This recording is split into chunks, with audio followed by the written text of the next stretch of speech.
All right, so tell me a little bit about yourself and how you got involved in the disability community. Sure. So I graduated as an occupational therapist. So I have always been involved with the disability community. When I graduated OT school, it was a long time ago. And I worked in pediatrics in hospitals and outpatient centers, and then I worked in schools. And then I went back for my master's degree in advanced OT, and then I went back for my PhD in educational psychology. So I've always professionally been interfacing with the disability community, but it wasn't until I would say the late 1990s, 2000, where I really switched kind of my focus from a more medical model to a social cultural model of disability and really changed the way I thought about everything as an OT and as a researcher. So that's kind of how I got into the field. And now I'm a professor at New York University in the Department of Occupational Therapy, but I primarily hold an administrative position and I'm counselor to our president at NYU. hmm So tell me a little bit about your work in occupational therapy. So I've done a lot in OT about shifting to a strength-based paradigm, especially around autistic individuals that we collaborate with and serve. So it really is challenging the profession now to really think differently about how we have viewed disability from a medical model and how it doesn't serve us well. And even when we say we view it now from a socio-cultural model, I would argue there's a lot of ableism in provision of services to people with disabilities, or disabled individuals, and calling that out in ways that people can interrogate their own practice. So for example, one of the things I do is if someone says, oh no, I'm strength-based, I'm not ableist, whatever, I ask them to look at their evaluations and look at how much real estate on that evaluation is given to strengths and talents and things that are important to the individual, and how much real estate on that evaluation is given to test scores and weaknesses and goals related to those weaknesses. And I really pushed the profession to say, none of us build our lives on remediated weaknesses. I don't, you don't, and yet we have a whole K through 12 system that's of special education that spends a lot of time on remediated weaknesses through the IEP process. So we've got to change that. We've got to be central to changing that. So I guess my role in OT now is just to be a disruptor hmm as to how Tell me, tell me a little bit about your research in strength-based practices, autism and inclusion. What does that sort of entail?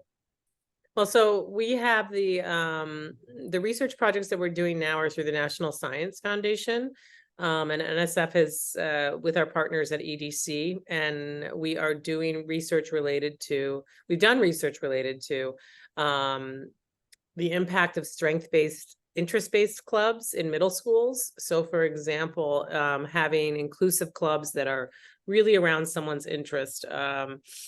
Whether that be autistic or non-autistic, and really focusing and letting them explore those interests in a maker space, in a tech way, in ways that validate that these interests are important. They're not restricted and repetitive as the diagnostic criteria suggests, that they really are in many ways so integral to communication, to really doing a reiteration process of failing and trying again. And I'm a big believer we don't need social skills groups. We need more opportunities to explore your authentic interest. And we socialize around our interest, and individuals with disabilities socialize around their interests. So uh, that's kind of the big part of it. And then this latest grant we have is we're teaching our autistic students at NYU how to be mentors to autistic high school youth around these pathways in STEM and STEM pathways, and hmm seeing how that impacts their self-identity as someone with a disability, and self-advocacy. hmm My next question is like, how do you make sure that a patient is independent and self-sufficient? Because your work is occupational therapy, obviously. But so like, what sorts of things do you teach your students? Because you're also a professor. Well, first, I talk about the concept of interdependence versus independence. You know, we as OTs in our profession have placed a premium on the patient must be independent. You know, I rarely work with patients per se. You know, I work in the schools mostly, so that terminology I don't really use. But when you look at independence, you know, none of us are completely independent, right? It doesn't, like, I need people in my life to help me do things. And so it's really about that self-determination and self-advocacy with the people that I work with and know of problem solving, like what do you want to do and what do you support do you need to do it, not how do I get you to be independent, because that may not be a goal for that person and it might not be appropriate. So it's more about interdependence, I think, for me, and what supports and resources do we need versus an intervention to increase independence. Hmm. Never thought of that. Oh, that's interesting.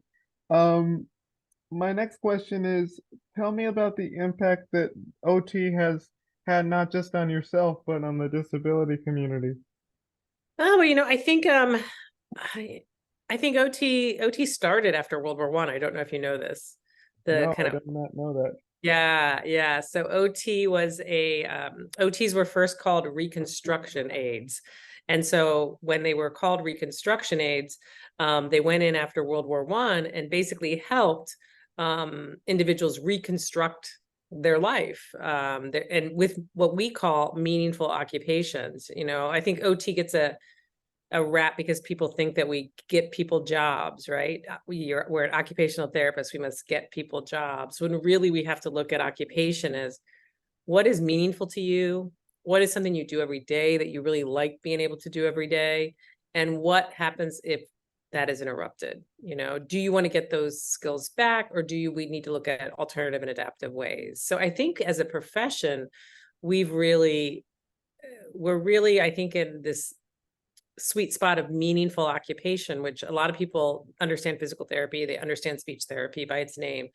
But as occupational therapist, I think you have to go a little bit deeper in understanding what is an OT and why do you need why would you want an occupational therapist as part of your care team, which is maybe very different than physical and speech therapists. And we're the only profession of those three too that get a lot of training in mental health, so looking more holistically at those that we serve. So it's been a great profession. I think we're a great profession that but we've got to shift from being the experts to being partners with the disability community, and making sure that if we're around tables where disabled individuals are not represented, that's where our voice should be, and bringing those other voices to the table when decisions are made about disability. If decisions are being made about disability and there's no one with a disability in the room, calling that out every time we see it, Mm-hmm. every time, because we're in those spaces, we're in those rooms, and how do we ensure that,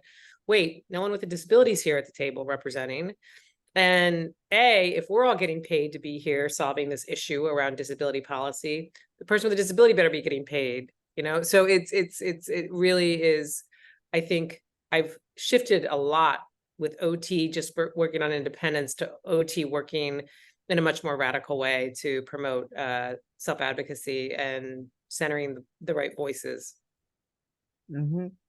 Lastly, what can students studying OT take away from this? You know, how can they be a part of, like something bigger than just the traditional occupational therapy that people come to know of? Consult, discuss, talk, engage disabled advocates in everything they do. In everything they do, it'll change. That's what changed my life as an OT when I started to really connect and talk with and partner with autistic adults, for example. And I learned so much that changed the way I look at things, and also so much of the way that I look at how research is done and the bias in research. So go down the road of actually talking to your clients and advocates as the experts of their own lived experience versus you coming in as the expert. If you just start with that, you will be a different OT. Mm-hmm. Yep, that's important, I guess.